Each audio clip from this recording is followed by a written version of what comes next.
Кореядан жалын сәлем достар. Поляда жұмыс жасап жатырмын. Пияз, объем жасап жатырмыз. Қазір сіздерге жұмысты көрсетемін және ақшасын айтатын боламын.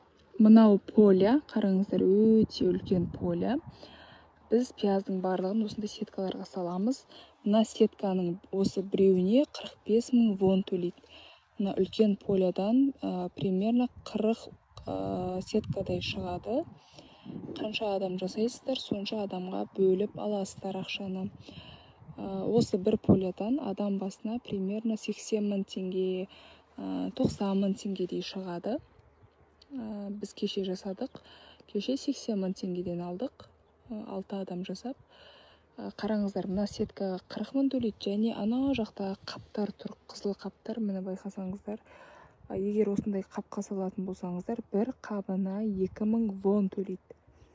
Қараңыздар, қаншама қап тұр.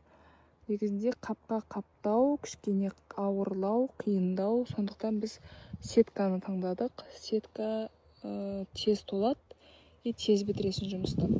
Біз осындай корзиналарға саламыз. Барлық пиязды алып, жігіттер мынаған төгіп отырады. Солай толтырып отырамыз. Қалай сіздерге жұмыс? Бірақ жұмыс ауыр енді. Таңғы сағат 6-дан бастағанбыз жұмысты, уже кешкі сағат қазір 6 болды. Бірақ біз түнгі бір 10-11-ге дейін жасаймыз. Себебі поля өте үлкен. Аның барлығын бітіру керек бір күнде. Біз қазір 7 адам болып жүрміз. 7 адам болып жұмыс жасап жатырмыз.